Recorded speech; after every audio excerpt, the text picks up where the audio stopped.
자, 여러분들 오늘 하루도 고생 많이 하셨고요.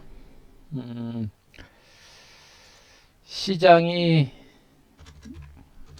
아주 지루하고 그리고 지루한 가운데서도 종목군들의 흐름이 아주 폭넓게 그리고 짧게 짧게 시세가 나오고 있어서 아주 매매하기가 굉장히 어려운 장입니다. 아니에요? 괜찮은데요? 자, 목소리 평상시와 똑같습니다. 예, 이상 없어요.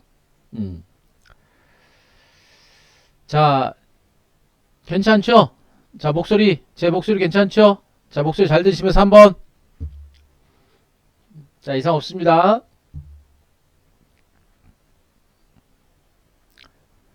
예, 뭐 이상 없어요. 여러분들, 뭐, 목소리 이상 없고요. 여러분들 뭐 스피커나 이거 좀 손 좀 한번 봐보세요. 예. 자, 힘들 게 뭐가 있어요? 시장이 좀 지루해서 그런 거지. 장은, 지금 시장은 정말 좀 지루하고 답답한 장세가 계속해서 진행이 되고 있어서, 많이들 좀 지루하시고 답답하실 것 같아요. 뭐 여러분만 답답한 게 아니고 증권시장에 있는 모든 사람들이 다 답답하고 힘듭니다. 오늘 무방을 통해서 제가 오늘 여러분들한테 해드릴 내용이 좀 중요해요. 중요합니다. 오늘 제가 여러분들한테 해드릴 내용 중에 하나는 뭐냐면 시장에 이제 시장에 있어서 약간 변화의 조짐이 좀 나와요. 시장의 변화의 조짐이 좀 나오고 있습니다. 그 변화되는 내용들이 무엇인지를 제가 여러분들한테 설명을 드릴 거예요. 변화되는 그 조짐이 무엇인지를 제가 설명을 드릴 겁니다. 그 변화의 조짐은 크게는 이제 지수의 흐름에 있어서 있을 것이고요. 이 지수 흐름에 따라서 전략이 180도 달라집니다. 전략이 180도 달라져요. 그죠? 그리고 이제 주도주입니다. 주도주들에 있어서 흐름이 좀 달라집니다. 주도주들은 단기적인 주도주냐 내지는 중장기적인 주도주냐에 따라서 그 내용도 분명히 달라질 거예요. 그래서 오늘 제가 모방을 통해서 오늘 이 두 가지 흐름에 대해서 다시 한번 설명을 드릴 겁니다. 중요한 거는 시장에 변화의 조짐이 좀 나오고 있다라는 그런 얘기예요. 변화의 조짐. 증권시장이라는 것이 그냥 항상 가만히 있지는 않습니다. 가만히 있지는 않고요. 또 상당한 시간을 가지고 또 상당한 시간이 지나고 나서 그 변화의 조짐이 확인되는 경우가 상당히 많아요. 그래서 이 변화되는 조짐을 미리미리 캐치하고 대응한다는 게 참 어렵습니다. 그래서 시장의 흐름을 매일매일 분석을 하고 그 흐름을 캐치하려고 노력을 하는 것이고요. 그 시장의 변화의 조짐이 한 대표 눈에는 이제 서서히 그 변화의 조짐이 조금씩 나타나고 있습니다. 그렇다고 그 변화의 조짐이 180도 달라지는 건 아니에요. 이 변화의 조짐은 뭐냐? 단기적인 관점에서의 변화의 조짐이 좀 나오고 있어서 이 단기적인 관점에서 여러분들이 시장을 어떻게 대응을 해야 될 것인가라는 것에 대해서 제가 말씀드리고요. 오늘 제가 오늘 무방을 통해서 이 변화의 조짐에 대해서 말씀드리고 이 변화의 조짐과 더불어서 여러분들이 단기적인 관점에서 주목할 만한 섹터 두 개의 섹터를 제가 여러분들한테 또 설명을 드릴 겁니다. 자, 두 개의 섹터를 여러분들한테 설명을 드릴 거예요. 그래서 두 개의 섹터를 여러분들한테 설명을 드리고 이 안에서 여러분들이 주목할 만한 종목까지도 제가 이 두 개의 섹터를 중심으로 여러분들한테 설명을 드릴 테니까 오늘 무방 내용도 메모하시고 그리고 차분하게 끝까지 잘 따라오셨으면 바람이고요. 유튜브를 중심으로도 보시는 분들도 절대 중간에 스크롤 땡겨가지고 쭉쭉쭉 보면서 중간중간 듣지 마시고요. 처음부터 끝까지 잘 들으세요. 그렇게 들으셔야 여러분들이 제대로 된 시장에 대한 대응을 할 수가 있을 겁니다. 자, 그 내용을 제가 말씀드리면서 자, 오늘 방송 본격적으로 시작을 하도록 하겠습니다. 자, 오늘 방송 길게 안 하겠습니다. 이제 뭐 항상 무방을 하고 있고요. 이제 제가 별밤 특종을 월요일에서 수요일로 이제 바꿨습니다. 월요일 수요일로 바꿔서 월요일하고 아마 수요일은 무방을 안 할 확률이 꽤 높아요. 안 한다고 하면서도 제가 시장이 뭐 불안할 때마다 하긴 했습니다만 월요일하고 수요일은 무방을 안 할 가능성이 높습니다. 자, 그거 꼭 참고를 하시기 바랍니다. 자, 일단 지수의 흐름에 있어서 변화의 조짐에 대해서 제가 여러분께 말씀드리겠습니다. 지수 흐름에 있어서 변화의 조짐이 좀 있다라는 얘기를 하고 있는데 아직은 지수가 크게 변화되고 있는 상태는 일단 아니에요. 하지만 여러분들이 지수의 변화에 따라서 분명히 알아야 될 것과 경계를 해야 될 부분이 분명히 있습니다. 그죠? 예, 어서 오세요. 경계를 해야 될 부분이 분명히 있어요. 지수가 왜 중요하냐? 아시잖아요, 여러분들. 응?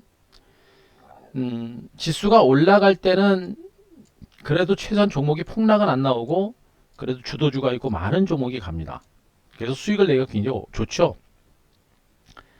대신에 지수가 떨어지게 되면 어떻게 됩니까? 기업 내용이 좋아도 떨어집니다. 지수가 떨어지면 기업 내용이 안 좋은 종목은 폭락이 나오는 것이고 기업 내용이 좋은 종목들도 주가가 같이 빠져요. 먹을 게 별로 없다는 얘기가 되겠죠. 예. 그래서 주식이 어려운 거예요.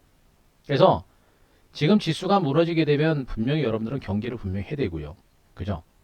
그런데 한국 증시는 제가 여러분들한테 계속 강조를 했듯이 3천선이 중요하다고 그랬습니다. 3천선 중요하다고 그랬고 3천선은 뭐 아직 근처도 안 갔어요.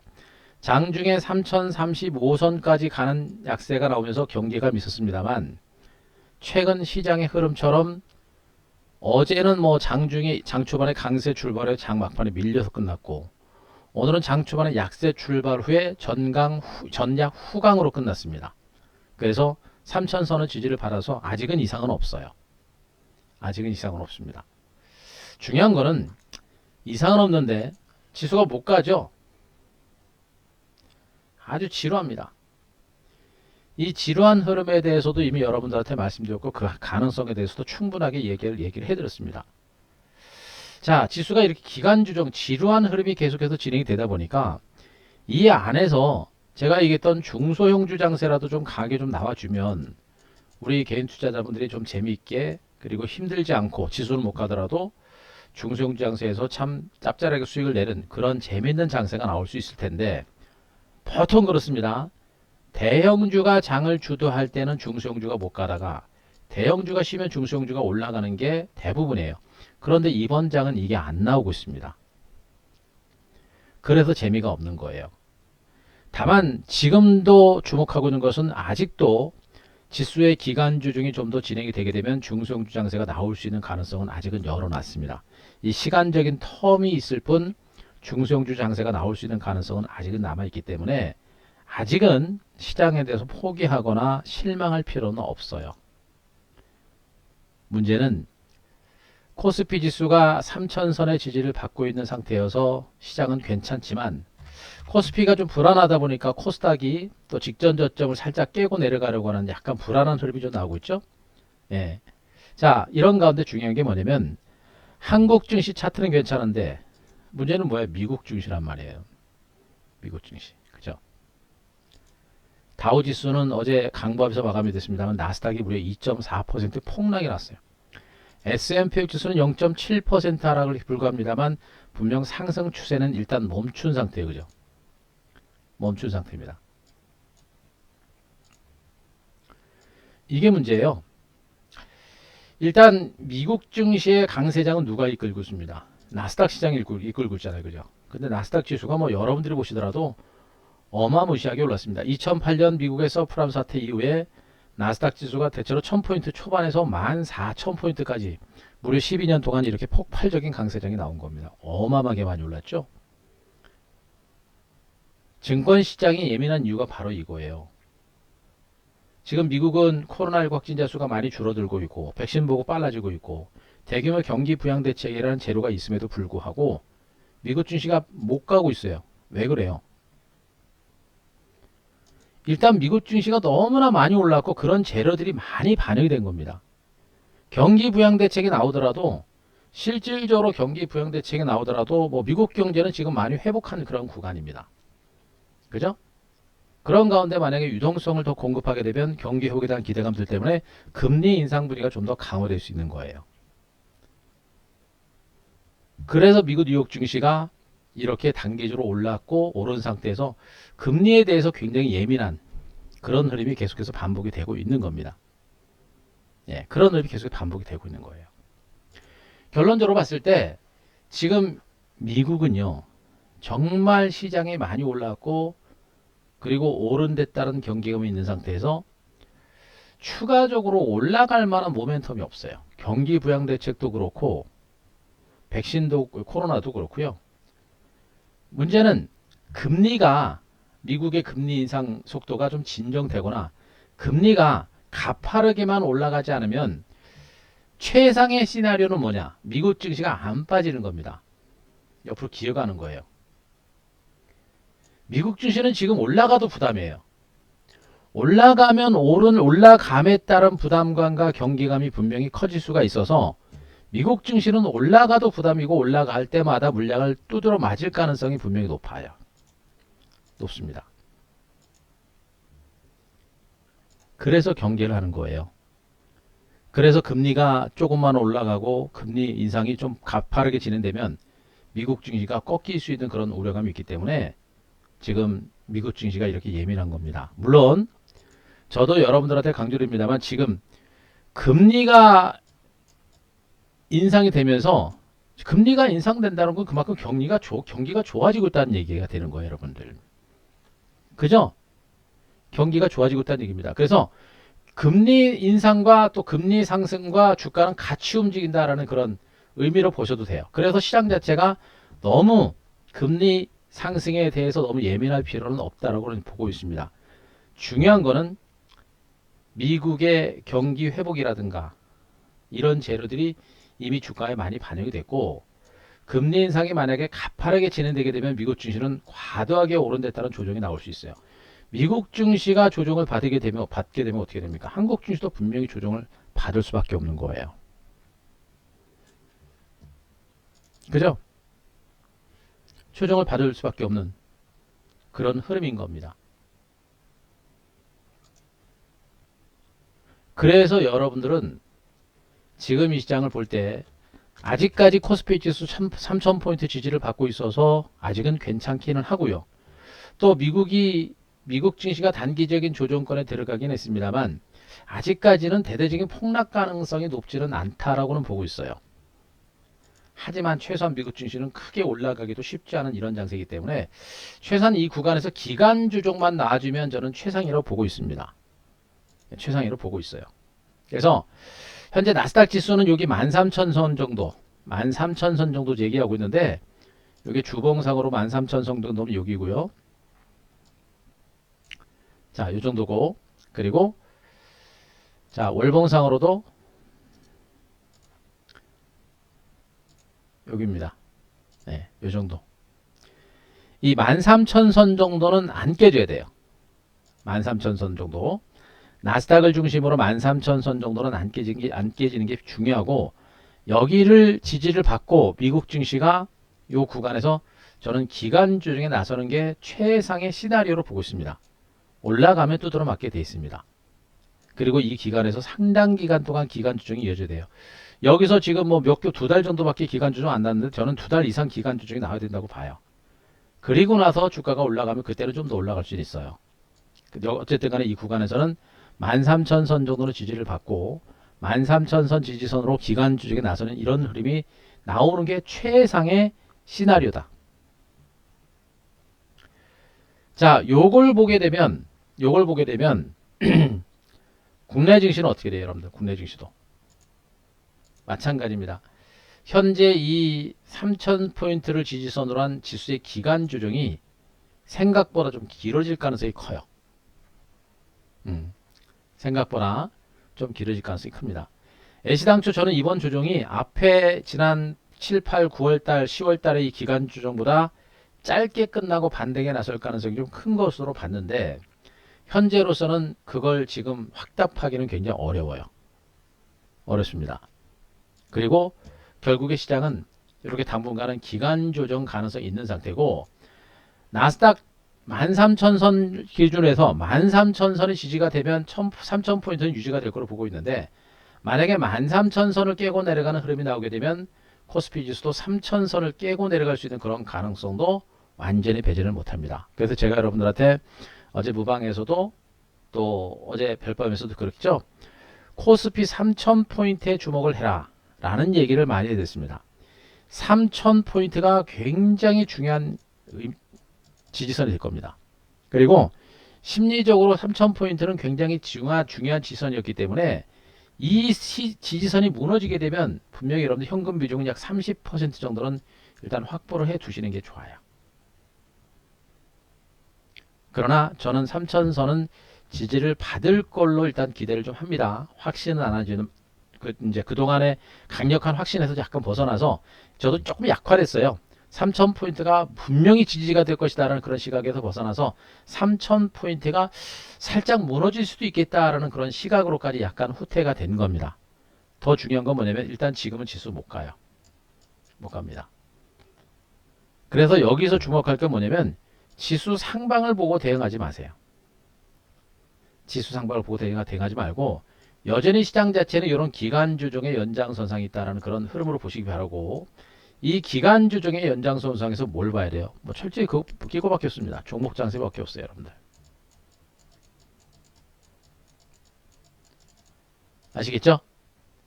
지금 장세는 이 3,000선이 왜 중요한지에 대해서 분명히 말씀드렸고, 지금 국내 코스피 지수 차트는 괜찮습니다만 지금 더 위험한 것은 경계를 해야 되는 부분들, 위험한 게 아니라 경계를 해야 되는 것은 바로 미국 증시입니다. 미국이 대세 하락으로 가지는 않을 거로 보고는 있습니다만 조심해야 되는 게 뭐냐면요, 미국 증시는 만약에 조정에 들어가잖아요. 조정에 들어가면 우리가 생각하는 것처럼 그런 공포스럽게 뭐 이렇게 폭락이 나오지 않아요. 폭락이 나오지 않고요. 갔다가 야금 하다 푹 빠졌다가 푹 올라갔다가 야금 이런 식으로 이제 조정이 나올 경우가 많아요. 예. 그래서 금리 흐름에 대해서 여러분들이 굉장히 주목을 많이 하셔야 돼요. 금리 흐름에 대해서 많이 주목하고 그 흐름들을 알고 거기에 맞춰서 대응하는 게 맞는 겁니다. 그래서 결론적으로 확률적으로 보게 되면 당분간 장세는요, 저는 그래요. 일단 무너지는 관점보다는 코스피 3,000선을 지지선으로 한 박스권 기간주 중에 좀 더 진행이 될 거로 보고 있고, 이런 박스권의 기간주 중에 전개가 되면서 앞서 말씀드렸죠, 종목 장세 가능성이 크다.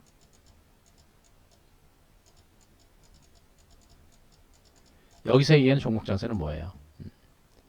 개별적인 종목 장세가 이어진다는 얘기가 되는 거예요, 여러분들. 그죠? 개별적인 종목 장세가 진행이 된다는 얘기가 되는 겁니다. 그래서 현재 구간은 철저하게 종목에 대한 접근 전략을 하려고 노력하셔야 되고, 종목별 순환 장세에 대비하는 그런 전략을 계속해서 이어가는 게 맞을 겁니다. 종목별 순환 장세에 대비를 하면서 계속해서 대응을 하자, 이 얘기를 여러분들한테 말씀드리겠습니다.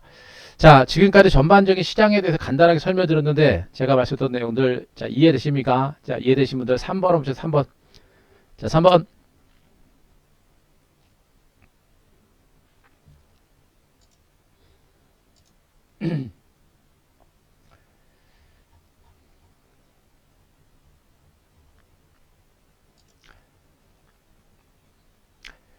예.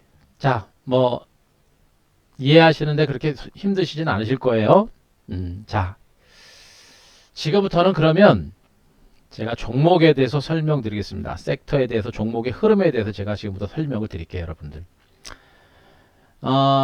시황은 뭐 또 얘기합니다만 3,000포인트 일단 중요하다고 말씀드렸고, 3,000포인트는 당분간 지지가 될 겁니다.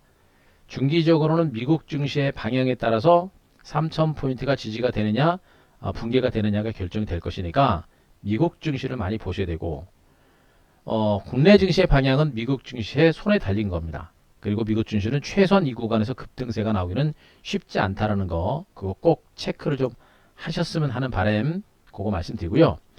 그러면 지금 이 박스권의 기간 조정이 전개되는 장세에서 과연 종목 장세가 나오는데 어떤 종목들이 유망한가? 오늘 종목군들의 흐름 보시게 되면 여러분들 가만히 보시게 되면 어때요? 여러분들 코스피 종목군들 중에 어땠습니까? 제가 여러분들한테 얘기했던 백신 수혜주들 많이 말씀드렸었죠. 백신 수혜주들. 백신 수혜주들 중에서 카지노 관련주들하고 여행주들 여러분께 말씀드렸었죠. 오늘 여행주들, 자 면세점 관련주들, 카지노 관련주 좋았습니다. 화장품주들도 좀 올라갔는데 저는 화장품 관련주 별로 얘기 안 했죠. 예, 얘는 좀 올랐고, 자 그리고 뭐 오늘 조선주들이 좀 올랐고요. 뭐 개별적인 재료 때문에 그리고 올랐고, 나머지는 뭐 별거 없습니다. 별거 없죠. 별거 없습니다. 자 그리고 코스닥 종목군들 어떻게 됩니까? 바이오제약주들이 힘들죠, 여러분들. 바이오제약주 힘듭니다. 지금 시젠 같은 종목들 주가 지금 얼마예요, 여러분들? 13만원까지 떨어졌습니다. 신저치예요. 반토막 났습니다. 그죠? 이 종목은 제가 한 큐에서부터 계속해서 이 종목은 매수하지 말고 매도해라 그런 얘기를 여러분들한테 참 많이 말씀드렸어요. 왜 그래요? 백신 개발하고 백신 보급되잖아요, 여러분들. 얘가 실적이 워낙에 좋아서 지금 주가는 저평가된 상태인 건 맞는데, 주가라는 건 미래 가치를 선반영하는 거예요. 못 가는 겁니다. 이런 종목들이 시가총액 상위권까지 갔던 바이오제약주가 밀리니까 코스닥 종목들도 같이 밀리는 거고, 코스닥 지수가 오늘 코스피 대비 상대적으로 부진하잖아요. 코스피는 지금 양봉이 나타났죠. 코스피는 양봉입니다만 코스닥은 음봉이에요. 왜 그래요? 바이오제약주 때문에 그런 겁니다. 바이오제약주가 저렇게 조정에 들어가다 보니까 이제는 반도체 장비주, 지수가 밀리니까 반도체 장비주도 같이 밀리는 거죠. 그나마 선방한 상태이긴 합니다만 반도체 장비주도 부진한 상태고, OLED도 조금 부진합니다. 그리고 5G도 부진합니다. 2차 전지도 부진하고요. 수소 부진합니다만 수소가 그나마 낫네요. 그죠? 하지만 종목별로 차이가 많습니다. 이게 무슨 얘기예요, 여러분들? 지금 시장이 오늘 지수가 코스피는 약보합선, 코스닥은 1% 비교적 큰 폭의 하락세를 보인 가운데 오늘도 별로 먹을 만한 종목이 없다는 얘기예요. 그나마 한대표에게 있었던 파라다이스, GKL, 그 다음에 모두투어, 자 이런 여행주들이죠. 하나투어, 레드캡투어. 오늘 이 백신 수혜주들은요, 외국인 수급에 따라서 주가가 결정됐습니다. 오늘 하나투어가 외국인들이 24만 주 들어왔거든요. 예, 파라다이스는 외국인들이 무려 100만 주가 들었습니다. 기관들이 69만 주 들어왔고요. 그죠? 결국엔 들어올 수밖에 없는 종목군들이었는데 그렇게 진이긴 겁니다. 그래서 멍하게 있으면 어떻게 돼요? 다 놓치게 되는 거예요, 여러분들. 제가 백신 수혜주 얘기했던 이유가 바로 여기 있는 겁니다. 그리고 나서 신세계도 올라가고 롯데쇼핑도 갑니다. 왜 그래요? 아, 백신이 보급이 되고 코로나19 확진자 수가 이제 진정이 되면서 조만간에 본격적인 여행 재개가 시작이 되겠구나. 그러면서 사람들이 이제 카지노에도 가겠구나. 그리고 면세점에서도 물건도 사겠구나. 라는 그런 기대감들이 이런 반등 장세를 이끌어내고 있는 거예요. 이게 뭐예요? 하나의 이슈적인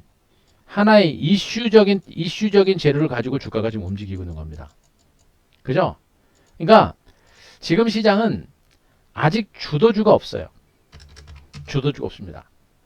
제가 여러분들한테 얘기하고 있는 그 주도주들이 지수가 방향을 못 찾고 계속해서 옆으로 기어가다 보니까 주도주들이 지금 시세를 못 주고 있는 거예요.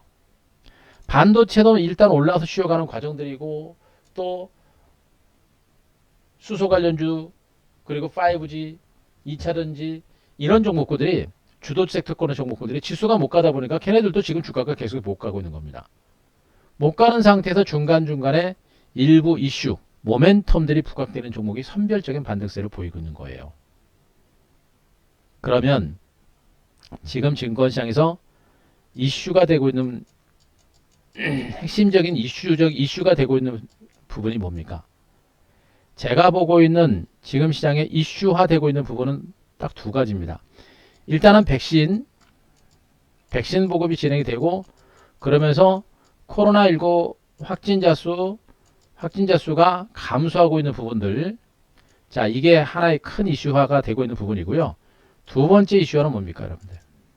금리죠. 금리가 상승을 하고 있습니다. 시중 실세 금리가 상승하고 있는 겁니다. 국고채 10년물 금리가 우리나라뿐만 아니라 미국을 중심으로 계속 상승하고 있어요. 급격하게 금리가 인상되지는 않을 거로 일단 시장에서는 보고 있고, 연준에서도 금리 인상을 어떻게 대비를 할 것인지, 이제 연준에서 연준 의장이 무슨 말을 하는지를 이제 우리가 좀 지켜봐야겠습니다만, 연준이 급격하게 금리를 인상하거나 내지는 시중의 유동성을 회수하지 않는다라고 얘기를 했기 때문에 실질적으로 금리 인상이라든가 이런 것들이 기준금리가 인상될 가능성은 높지는 않아요. 하지만 시중 실세금리는 미국의 1조 9천억 불 규모의 엄청난 경기 부양 대책과 더불어서 그죠? 경제 재가가 진행이 되면서 실질적인 금리는 인상 추세가 계속 진행이 되고 있는 겁니다. 이걸 지금 시장에서는 경계를 하고 있는 거예요. 금리, 시중 자금들을 회수하지 않을 겁니다. 그래서 인위적인 금리 인상은 없기 때문에 증시가 폭락할 가능성은 높지는 않아요. 하지만 시중 실세 금리는 보이지 않게 올라가고 있습니다. 증시가 폭락까지는 안 나온다고 하더라도 지수가 폭등하기가 어려운 장세인 건 맞는 거예요. 그러면 어떻게 돼요? 지금 현재 이 두 가지 이슈가 시장 전면에 부상하고 있어서 얘네들이 지수가 박스권 장세로 보이는 그런 구간에서 그나마 먼저 움직일 수 있는 가능성이 있는 섹터로 보시면 돼요. 그리고 나서 시장에 충분한 기간 조정을 보이고 그리고 금리가 좀 안정이 되고 이런 흐름이 나오게 되면 그때부터 시장은 다시 주도주를 중심으로 갈 겁니다. 반도체, 2차전지, 수소, 태양광. 그런데 제가 얘기하고 있는 수소라든가 그죠? 수소, 또 5G, 태양광, 풍력 이런 섹터들 있죠. 반도체. 얘네들도 지금은 그동안 우리가 주도주로 얘기를 하고 있습니다만 실질적으로 수소라든가 5G라든가 얘네들도 이슈화 될 수 있는 가능성이 분명히 있어요. 얘네들도. 뭡니까? 정부에서 공격적인 투자가 시작이 된다든가 내지는 대규모 수주가 진행된다든가 하는 등의 이슈가 부각이 되면 얘네들도 분명히 이슈 맥락으로 시장 전면에 부상될 수 있는 가능성은 굉장히 높겠죠. 결론적으로 뭐예요, 여러분들? 결론적으로 뭡니까?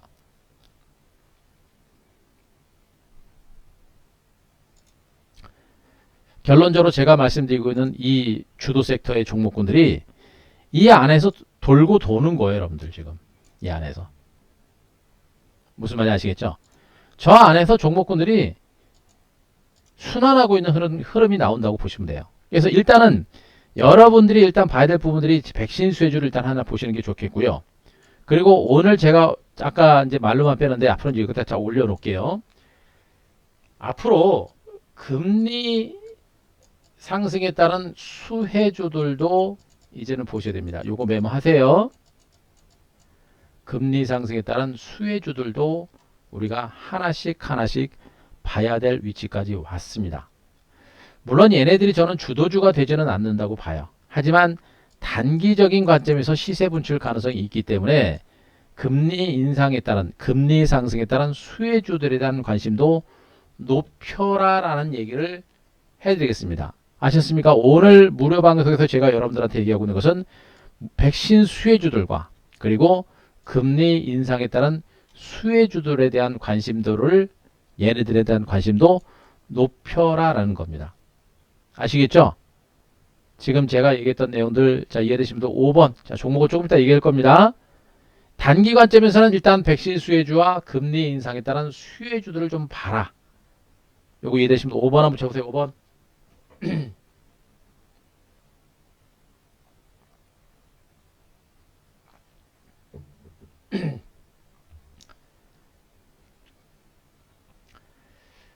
예. 자, 이해되시겠죠? 바로 이겁니다. 오늘 제가 무방을 통해서 여러분들한테 전달을 해드리고자 하는 내용 중에 가장 중요한 것은 단기적인 관점에서 백신 수혜주들과 금리 인상에 대한 수혜주들에 대한 관심을 높여라라는 얘기입니다. 아울러 여러분들한테 그동안 강조를 썼던 주도 섹터들 뭐 반도체, 수소, 5G가 3대 축이다라고 하는 시각에 대해서는 아직도 변함은 없어요. 다만 전체적인 장세가 단기 상승으로 지리한 혼주 장세가 나오고 또 출렁출렁거리는 그런 과정이 전개가 되다 보니까 주가가 좀 힘든 과정이 전개되고 있는 건 사실입니다. 뭐 저도 인정할 건 인정합니다. 그래서 얘네들은 당분간은 지수 혼주 장세 속에서 약간 쉬어가는 과정이 전개되면서 다른 섹터들처럼 모멘텀들이 등장할 거예요. 모멘텀들이 등장할 겁니다. 그래서 갔다가 쉬었다가 한번 푹 올라갔다가 쉬었다가 푹 올라갔다가 쉬었다가는 이런 순환 흐름이 앞으로 계속 진행될 가능성이 높거든요. 그래서 철저하게 여러분들은 반도체, 수소, 5G, OLED, 2차전지, 풍력, 태양광 이들 섹터들의 종목군들에 대한 전략을 세울 때 종목 선별 정말 잘 하셔야 되고 포트폴리오 구성을 잘 하셔야 됩니다. 아무 종목이나 펑펑 잡아놓고 그냥 잡아놓고 그러지 마시고 종목에 있어서 좀 안전성과 실적, 반드시 실적하고요. 실적하고 성장성이 겸비가 된 그런 종목들, 좀 안전한 종목들 있죠. 안전한 종목들. 안전한 종목군들을 중심으로 소량 분할 포트폴리오에 매집을 해놓고 내지는 매수 포인트를 잡아서 중기적인 관점에서 대응을 하시는 게 지금은 필요해요. 시간이 좀 걸린다라는 얘기를 하고 있는 겁니다. 걸릴 수 있어요. 단기 관점에서는 미국이 전 세계적인 금리 인상 기조가 진행이 되면서 지금 미국 증시가 아시죠, 여러분들? 나스닥 지수가 크게 밀렸던 이유 아시죠? 나스닥 지수가 크게 밀리고 다우 지수는 별로 안 밀린 이유 아실 겁니다. 나스닥이 많이 밀리는 이유는 뭐예요? 금리가 인상이 되면서 저금리를 바탕으로 공격적인 투자에 나섰던 IT 기업들이 금리가 인상이 되면서 피해를 볼 거다라는 우려감이 나스닥 시장의 하락을 이끌어낸 겁니다. 반면에 다우지수가 그래도 강보합선세가 연출됐던 부분들은 전통적인 가치주들이 금리 인상에 따라서 그나마 수혜를 볼 것이다라는 기대감들 때문에 상대적으로 덜 밀리고 강보합 정도 시세가 나온 거예요. 중요한 건 뭐예요? 금리가 인상이 되게 되면 전통적인 가치주들이 그렇게 많이 수혜를 받지는 못해요. 무슨 말인지 아시겠어요? 그러니까 미국 증시가 조정을 받은 이유는 바로 기술주가 조정을 받은 이유는 바로 금리 인상이라는 겁니다. 이런 것들 때문에 시장이 IT주들의 반등이 좀 시간이 좀 걸린다라는 그런 의미로 보시면 돼요. 중장기적으로 어떻게 돼요? 중장기적으로 시장이 살아나게 되면 IT 종목이 다시 시장 저변에 부상할 가능성은 여전히 남아있겠죠. 더군다나 여러분들 아시잖아요.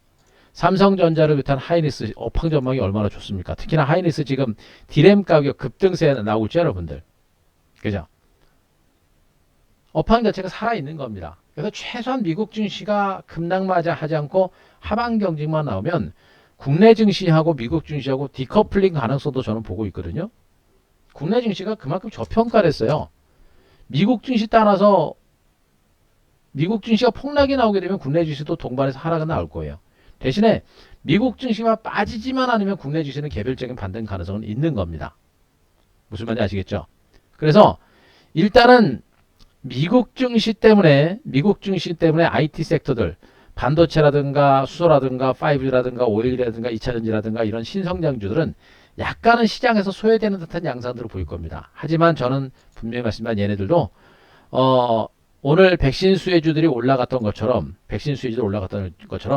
순환 랠리가 나올 거로 저는 보고 있어요.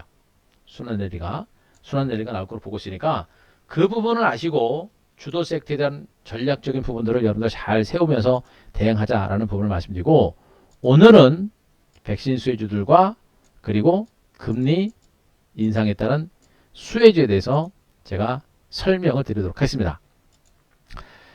자, 일단은요. 백신 수혜주는 뭐예요, 여러분들? 백신 수혜주는 자, 여기 있죠? 백신 수혜주는 여행주입니다. 그리고 카지노 관련주고 그리고 저는 넓게는 면세점 관련까지만 보셔도 될 것 같아요.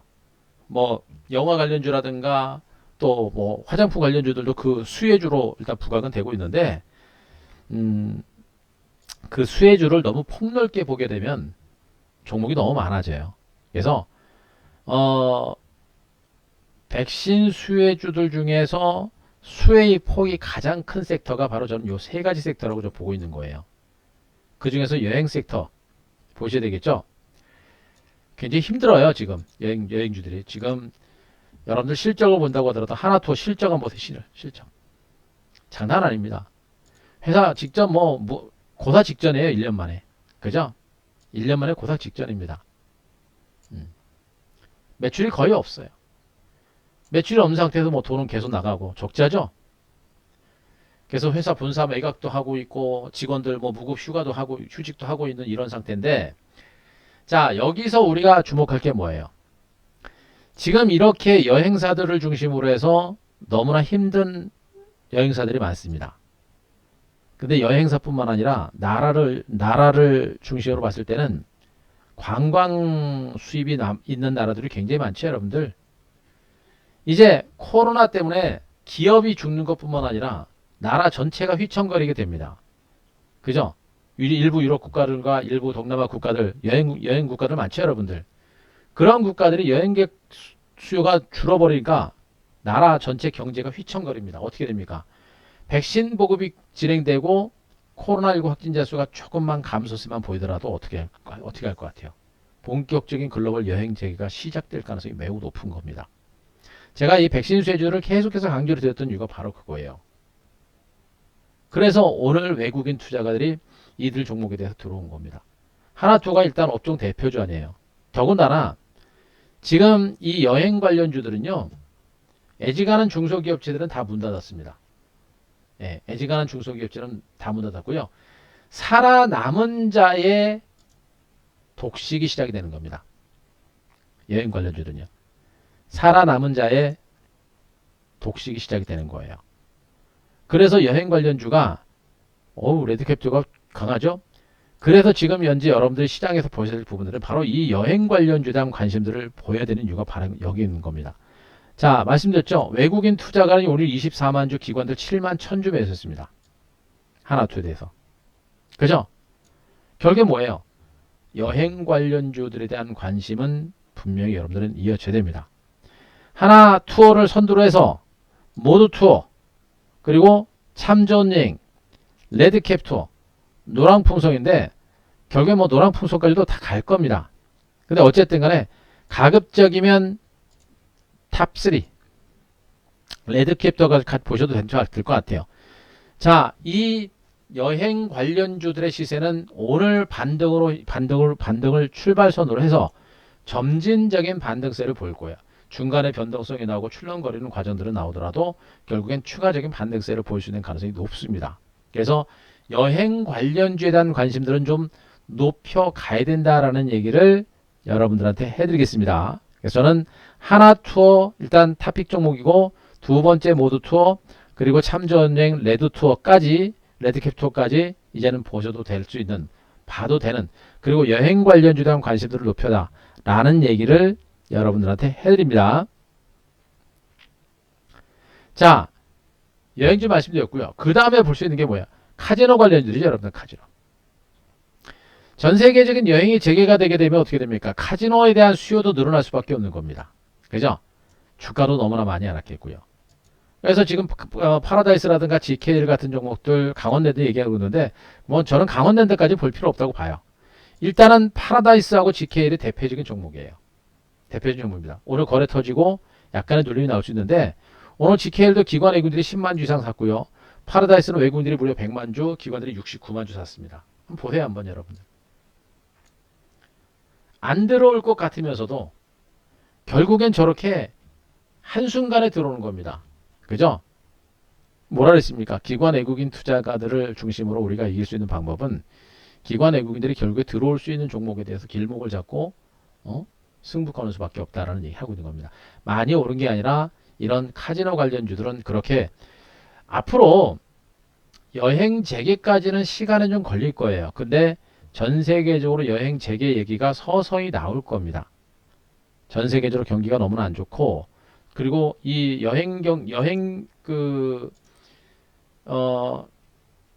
글로벌적인 여행 재개라고 하는 부분들은 전 세계 국가를 중심으로 해서 말씀드렸잖아요.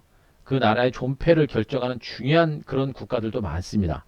그래서 여행재개는 굉장히 빠른 속도로 논의가 될 가능성이 높기 때문에 분명히 보셔야 됩니다. 저는 제일 강하게 보고 있는 섹터가 바로 이 여행 관련주들하고 카지노 두 개입니다. 나머지는 호텔 신라, 뭐 현대백화점 얘네들은 시간은 좀 걸릴 거예요. 시간은 걸리겠습니다만 오늘 신세계가 많이 올랐듯이 일부 기관 외국인들의 매수가 들어오게 되면 얘네들의 반등 가능성도 분명히 있는 거예요. 좀 폭넓게 본다고 한다면 면세점까지 보시되 저는 여러분들이 여행 관련주들과 카지노 관련주 이런 종목에 대한 관심들은 분명히 백신 수혜주들로 그동안 코로나19 때문에 가장 큰 피해를 본 섹터가 여기잖아요. 그런데 그 섹터가 이제는 백신이 개발이 되고 백신 접종이 시작되면서 그에 따른 수혜주로 부각될 수 있는 가능성이 높아요. 여행주들과 카지노 관련주들을 보자라는 얘기를 오늘 해드립니다. 그러니까 반도체, 그 다음에 5G, 수소 이런 핵심적인 주도 섹터들의 종목군들과 함께 여기에다가 백신 수혜주라는 관심도 같이 믹싱해서 가져가는 겁니다. 그렇게 해야 돼요. 안 그러면 그냥 아무 종목이나 잡아놓고 그냥 주저앉아 있으면 여러분들의 계좌가 늘어나질 않아요. 아무 종목이나 잡아놓고 주도주다라고 해가지고 잡아놨는데 주가 안 갑니다. 지금 안 가요. 반도체도 안 가고 있고 수소도 안 가고 있고 빠비도 안 가고 있고 태양광도 안 가고 2차전지도 안 갑니다. 여러분들은 그런 얘기 하실 거예요. 아, 오늘 코스피 시장 좋네. 코스피는 가는데 코스닥은 안 가네. 이런 식으로 얘기하는 사람도 있을 겁니다. 코스피는 마이너스 0.3%이고요. 코스닥은 1.8% 하락률이 좀 차이가 있을 뿐 코스피 종목 들고 있어도 여러분들 수익 안 나요. 여러분들. 조바심 낼 거 없습니다. 어차피 다른 사람들도 수익 안 나요. 차라리 이런 장세면 주도주를 중심으로 해서는 분명히 시간을 가지고 승부를 걸어야 되는 것이고 그나마도 이 박스권의 장세 속에서 종목들이 선별적인 반등세가 나오는 만큼 종목에 대한 좀 더 디테일한 접근을 통해서 단기적인 수익을 내면서 승부를 걸어가는 그런 매매는 해볼 만합니다. 그래서 백신 수혜주에 대한 관심을 높여라라는 얘기를 여러분들한테 해드리고 있는 거니까 꼭 체크를 하시기 바랍니다. 백신 수혜주 체크되신 분들 7번 7번 이거 너무 무서워하지 마세요. 여러분들 제가 앞서 뭐 미국 증시에 대해서 제가 설명을 드리곤 했습니다만 이거 너무 공포수로 하면 돈 못 벌어요. 여러분들 이거 쉽게 안 무너져요. 여러분들 네. 제가 나중에 장 꺾이고 그러면 여러분들한테 제가 곧버스 매수하라고 나중에 얘기 한번 해드릴게요. 힌트 드릴게요. 우리는 분명히 곧버스도 준비하고 있습니다. 제가 분명히 곧버스 준비한다 그랬어요. 저는요. 어떤 식으로 준비하느냐가 중요한 거고 어떤 식으로 대응하느냐가 중요한 겁니다. 우리는 곧버스 분명히 대응하고 있습니다. 곧버스 준비하고 있어요. 그렇다고 장이 무너진다는 얘기는 아니에요. 아직까지는 무너진다고 얘기한 적 없고요. 그러나 일단 경기할 때는 하자라고 제가 분명히 말씀드리고 있는 겁니다. 아셨습니까? 무서워하지 마세요. 대응할 수 있는 부분들은 대응을 하면서 그 사이에서 우리가 수익을 낼 수 있고 여러분들이 승부를 걸 수 있는 그런 기회를 자꾸 잡아가는 겁니다. 일단은 시장 자체는 무너진다라는 관점으로 보지 마세요. 하지만 경계는 분명히 해야 됩니다. 그런 사이에서 그 틈새 종목으로서 백신 수혜주들을 보셔라 라고 제가 얘기합니다. 가만히 있지 마세요. 여러분들이 가지고 있는 반도체, 여러분들이 가지고 있는 5G 관련주, 여러분들이 가지고 있는 수소 관련주, 여러분들이 가지고 있는 OLED 관련주, 여러분들이 가지고 있는 태양광과 풍력 관련주들 섹터 종목군들 중에서 상대적으로 좀 부진하거나 좀 시간이 좀 걸릴 것 같은 종목들은 일부라도 정리를 해서라도 이렇게 단기적이나마 시장 전면에서 움직일 수 있는 종목에 대해서 주목을 할 필요가 있는 겁니다. 백신 수혜주는요 너무나 긴 시간 동안 시장에서 소외됐던 종목들이에요. 제가 여러분들한테도 많이 말씀드렸던 종목이죠. 1차적으로 그죠? 그래서 지난번에 1차적으로 백신 수혜주로 올라갈 때 우리가 굉장히 큰 수익을 냈던 종목이에요. 참전여행, 모두투어, 진에어, 그죠? 제주항공, 파라다이스, GKL 모두 다 우리가 크게 수익 냈던 종목이죠. 그런데도 불구하고 지금 여러분들한테 또 얘기를 하고 있는 겁니다. 승자의 독식이 이어질 수 있는 가능성이 높기 때문에 백신 수혜주를 중심으로 한 관심을 이어갈 필요가 있다라는 얘기를 여러분들한테 시도도 해드리고 있는 겁니다. 전략적인 변화를 주셔야 돼요. 그냥 가만히 있으면 여러분들의 계좌가 불어날 것이다. 절대 안 됩니다. 시장이 변할 때마다 어느 정도의 매매 변화는 분명히 줘야 돼요. 그러다가 보게 되면 나중에 시장이 살아나고 그러면서 주도주가 다시 부각이 되는 겁니다. 그럼 그 주도주 가서 또 한번 승부 거는 거예요, 여러분들. 아시겠죠? 자, 두 번째는 금리 상승에 따른 수혜주들을 보셔야 됩니다. 금리 상승에 따른 수혜주들을 보셔야 돼요. 자, 보통 전통적으로 금리가 인상이 되게 되면, 금리가 상승을 하게 되면 뭐가 수혜를 받습니까, 여러분들? 전통적으로. 일단은요, 금리가 인상되고 금리가 상승을 하게 되면 또 기준금리 인상까지는 제가 보기엔 시간은 많이 걸려요. 많이 걸리기 때문에 실질적으로 기준금리 인상까지 생각할 수는 없어요. 근데 어쨌든 간에 금리가 인상되고 시중 실세 금리가 올라가게 되면 부담되는 건 뭐예요? 건설주들. 그죠? 증권주들. 왜 그래요? 건설주들은 부채비율이 높잖아요. 그죠? 그리고 증권주는 뭡니까? 금리가 인상되게 되면 증시가 좀 위축되잖아요. 증권사들이 지금 이번에 동학개미혁명도 우리 주린이 여러분들 그리고 우리 동학개미혁명이 아주 증권회사 직원들을 다 먹여 살렸습니다. 예, 우리 동학개미혁명과 그리고 우리 주린이 여러분들이 증권사를 키웠고 증권사를 다 먹여 살렸어요. 증권회사는 진짜 우리 개인 투자자분들한테 엎드려 절해야 돼요. 연봉이 뭐 2억이 넘어간다고 합니다. 자, 어쨌든 간에 그 엄청난 실적에도 불구하고 금리가 상승하고 금리가 인상되게 되면 증권주들한테는 부담이 되는 거예요. 그죠? 그러니까 이쪽은 안 보는 게 맞죠. 자, 여기서 금리 인상에 따른 수혜주는 어떻게 됩니까? 제가 제일 많이 보고 있는 건 요거 이제 보험주입니다. 보험주.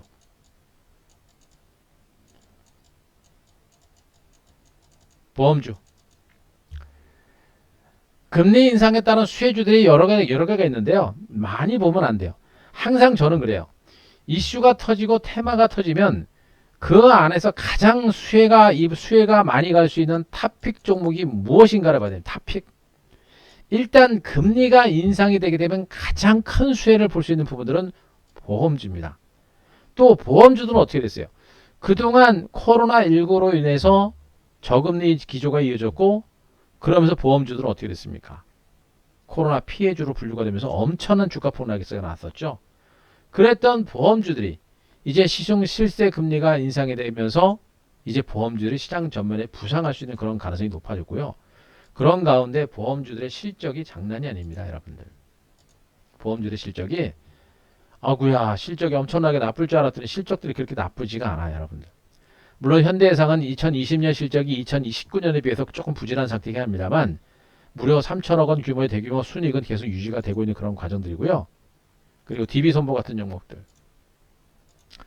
자, DB손보는 요즘에 DB그룹은 잘 나갑니다. 그죠? DB하이텍부터 해가지고 DB손보도 얘 실적도 보시게 되면요. 2020년 실적 보게 되면 어떻게 됩니까? 어때요? 역대 최고 수준까지 왔죠, 여러분들. 맞죠? 그런데도 불구하고 주가는 이제 바닥을 찍고서 이제 고개를 들고 있는 과정입니다. 그죠?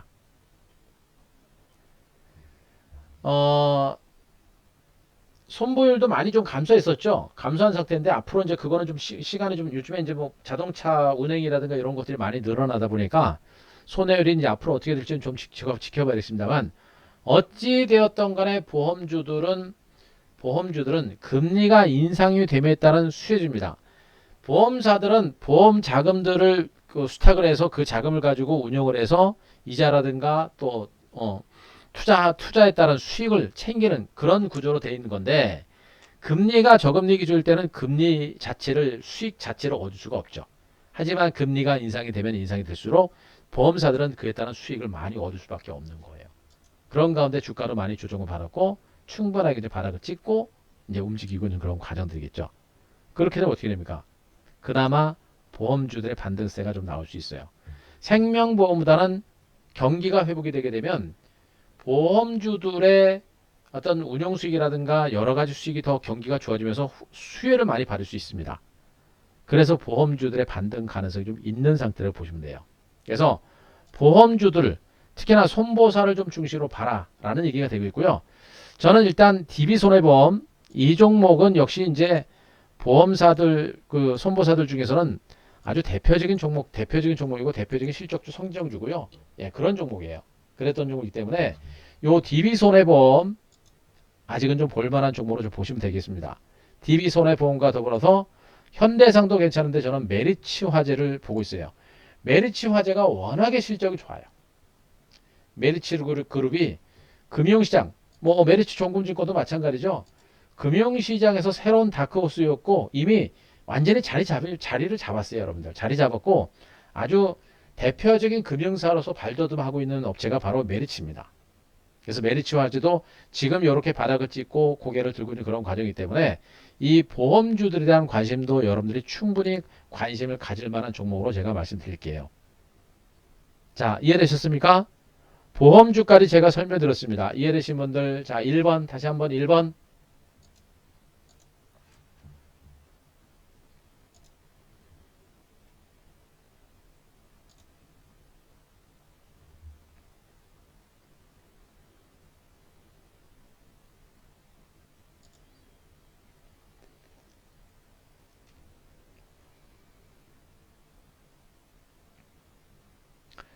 이해되셨죠? 자, 시장이 많이 복잡하고 그런 흐름들이 전개가 되고 있어서 여러분들 지금 장세 많이 힘드실 겁니다. 힘드시지만 제가 오늘도 무방을 통해서 전반적인 시장에 대해서 브리핑을 해드렸고 또 약간의 변화의 조짐이 나오고 있는 시장의 흐름까지도 제가 여러분들한테 체크를 드렸습니다. 자, 망조님 잘 오셨고요. 지금 이 시장은 여러분들한테 얘기합니다. 막연한 공포감을 가지고 지금 시장을 보시게 되면 돈 못 벌어요. 주식이라는 거는 항상 위기감이 고조가 됐을 때 큰 기회가 오는 것이고 남들이 포기하고 공포스러울 때 기회가 또 오는 겁니다. 저는 이 시장 자체가 무너질 가능성은 별로 없다라고 저는 보고 있어요. 다만 말씀드렸죠. 경계는 일단 하자. 경계는 하고요. 내일 이후에 오늘 저녁에 미국 증시가 크게 밀리지 않고 안정되고 미국 증시가 안정되는 흐름이 전개가 되게 되면 말씀드렸던 백신 수혜주라든가 이러한 보험주를 중심으로 한 선별적인 반등 장세가 좀 진행이 될 겁니다. 그걸 분명히 여러분들이 아셔야 돼요. 그래서 그런 부분을 일단 주목하시는 게 좋겠고 이 시장이 대세 하락으로 가지 않는 선에서 뭡니까? 반도체 장비주들의 흐름 분명히 다시 한번 이어집니다. 왜 그래요? 반도체 업황 자체가 워낙에 좋죠. 이미 반도체 초호황이라는 재료가 주가에 반영이 돼서 반도체 장비주들이 못 가고 있고 또 지수가 못 가니까 반도체 장비주들 못 가고 있습니다만 코스피 지수 3000포인트가 지지가 되는 선에서 반도체 장비주들의 반등 가능성은 여전히 남아 있습니다. 그래서 제가 반도체 장비주들 설명드렸었죠. 한미반도체는 우리가 이제 120% 이제 단기 차익 실현했다라고 제가 했습니다. 정확하게 잘 팔았어요. 그죠? 기가 막히게 잘 팔고 나왔습니다. 중요한 거는 그냥 죽지는 않을 거예요. 자, 결국에는 뭐냐? 반도체 장비주들은 짧은 혼조 장세가 진행되고 나서 재반등 가능성이 없기 때문에 시장이 무너지지 않는 것만 확인이 되게 되면 반드시 반도체 장비는 계속 보셔야 됩니다. 아시겠죠? 그리고 OLED 관련 좀 말씀드렸었죠. ICD라든가 에피스텐, 뭐 힘스 같은 이런 종목들 여러분께 말씀드렸는데 결국엔 가다가 뭐 다시 밀리긴 했습니다만 제자리입니다. 무너진 건 아니죠. 결국에 얘네들도 마찬가지예요. 전체적인 시장의 흐름 자체가 무너지지만 않고 코스피 지수가 3000선의 지지를 탄탄하게 받는 게 확인이 되게 되면 분명히 다시 한번 움직일 겁니다. 바이브전 마찬가지입니다. 올라간 것도 없고 떨어졌고 이미 중간에서 바닥을 한번 친 상태에서 다시 한번 시장이 불안하면서 마지막 물량, 투매 물량까지도 일부 나오고 있습니다만 과도하게 하락했던 부분들은 분명히 있습니다. 과도하게 하락했고 소요됐고 오히려 앞으로 증시가 회복되는 국면에 나올 때는 5G가 시장 전면에 부상될 수 있는 가능성은 분명히 있어요. 그래서 급하게 접근하는 것보다는 전반적인 장세가 충분히 안정되는 것이 확인이 됐을 때는 분명히 그때는 보셔야 된다. 분명히 있습니다.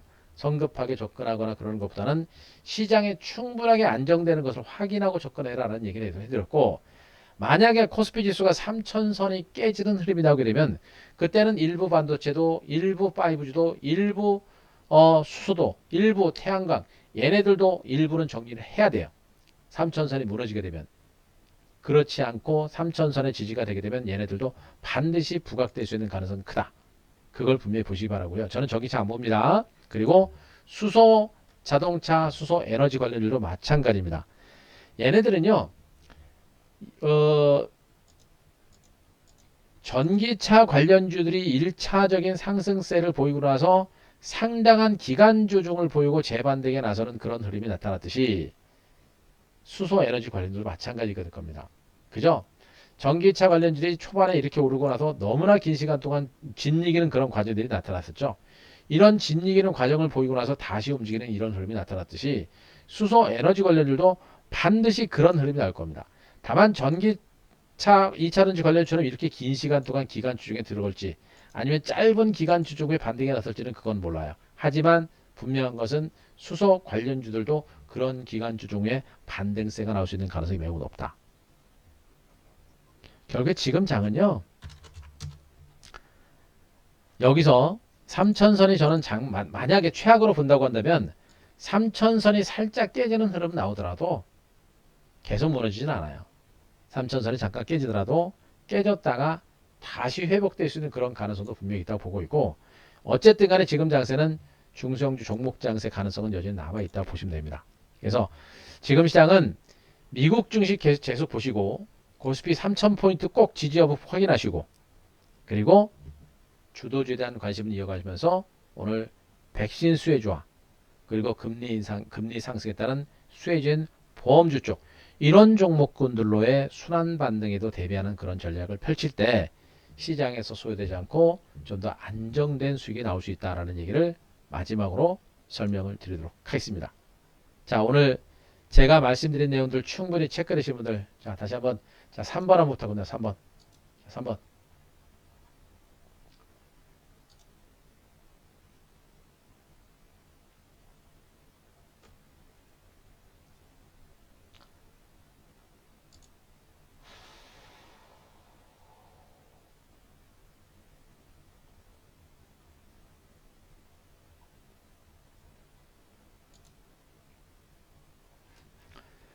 자 이해되셨죠?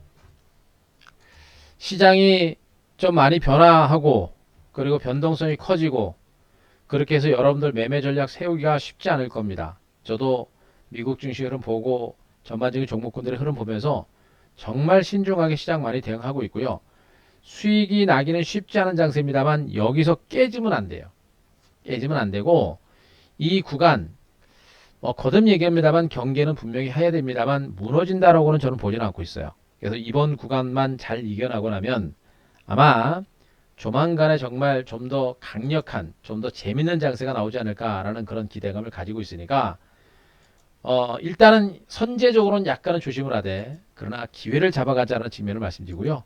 그리고 오늘 새롭게 보험주, 코스피 시장의 보험주를 제가 말씀드리고 그리고 백신 수혜주, 그동안 여러분들한테 꾸준하게 얘기했던 여행주라든가 카지노 관련주 등 백신 수혜주에 대한 관심을 더 이어가자라고 여러분께 말씀드렸으니까 그 부분도 체크를 하시기 바랍니다.